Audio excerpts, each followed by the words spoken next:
Assalamualaikum warahmatullahi wabarakatuh. Perkenalkan, nama saya Adi Okta Priyadi, NIM 19060039, mahasiswa jurusan Ilmu Ekonomi, Fakultas Ekonomi Universitas Negeri Padang.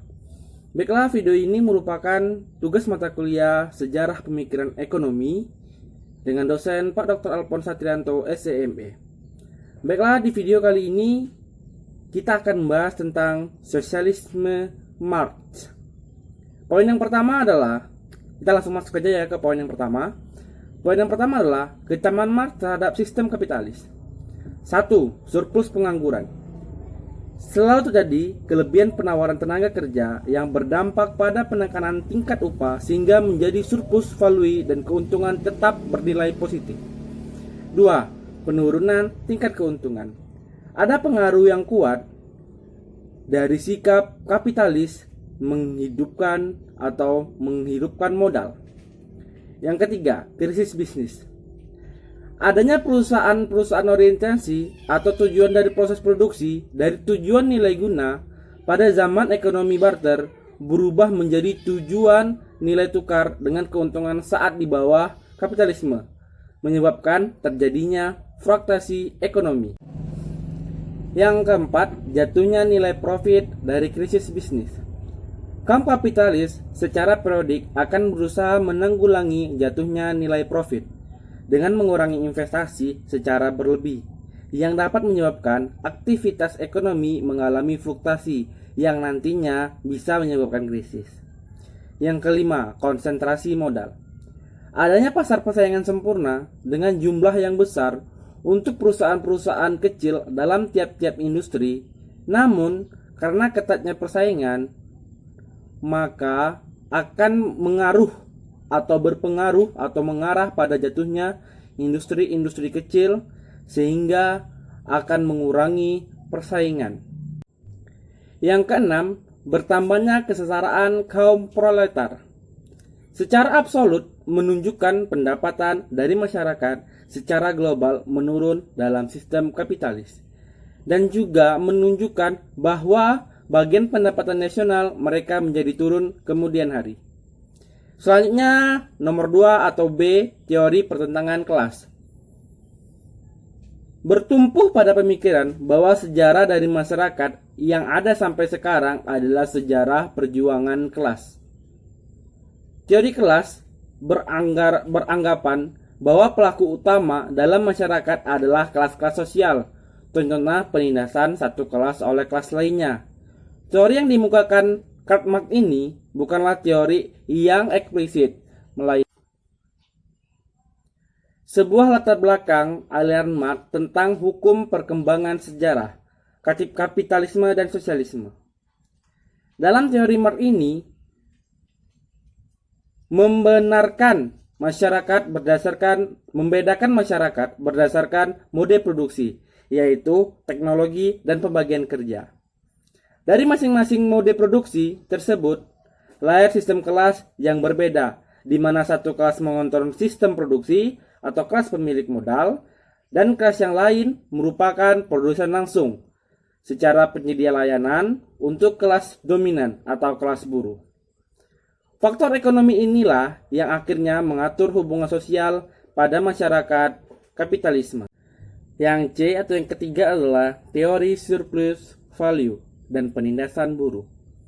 Menurut pendapat kaum klasik, Ricardo, nilai suatu barang harus sama dengan biaya-biaya untuk menghasilkan barang tersebut, yang di dalamnya sudah termasuk ongkos, tenaga kerja berupa upah alami atau natural wage.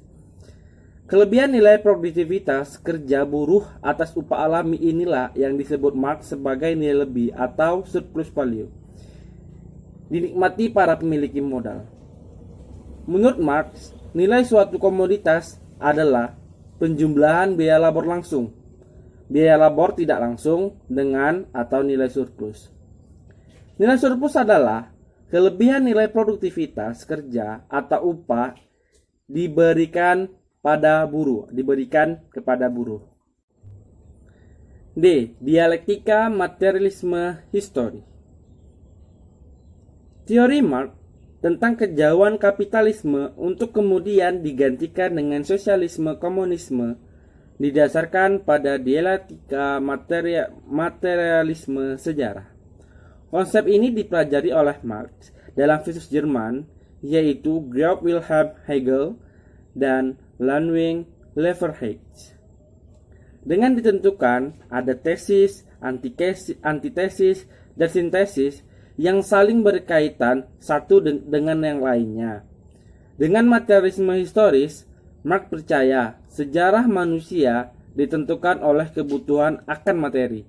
Dengan demikian, ia mengumpulkan seluruh tindakan manusia ini didorong oleh motif ekonomi, yaitu pemuasan materi. Berdasarkan dialektika materialisme sejarah di atas, atau yang saya jelaskan tadi, Marx percaya bahwa kekuatan ekonomi sangat menentukan bagaimana hubungan produksi, pasar masyarakat, hukum sosial, budaya, agama, dan lain-lain. Atau yang kelima, fase perkembangan masyarakat. Fase-fase semua kelompok masyarakat dari yang pertama adalah komunisme primitif atau suku, yang kedua perbudakan, yang ketiga feodalisme, yang keempat sosialisme, dan yang kelima komunisme. Menurut Marx, perubahan fase ke fase berikutnya yang lebih maju terjadi disebabkan karena kurang atau tidak seimbangnya kemajuan dalam teknologi dengan kemajuan dalam institusi. Teknologi merupakan suatu dinamis yang sangat penting, pasti, dan tidak bisa dielakkan, selalu mengalami perubahan dari fase terendah ke yang tinggi. Beberapa program dianjurkan untuk dilakukan setelah revolusi berhasil. Antara lain adalah yang pertama, penghapusan hak milik atas tanah. Yang kedua, program pajak pendapatan progresif.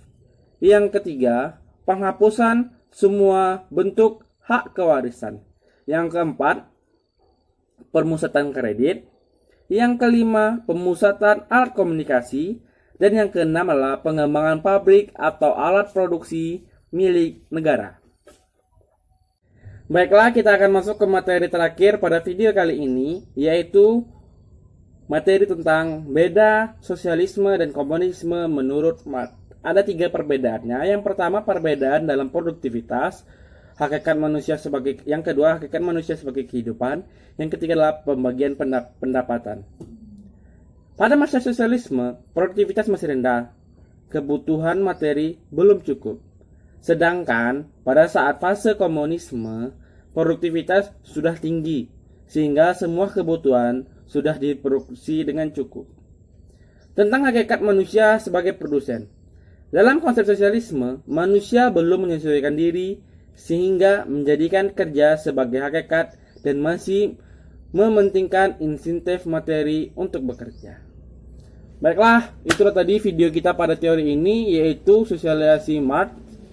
Mohon maaf apabila ada kesalahan, dan sampai jumpa di video selanjutnya. See you, dadah.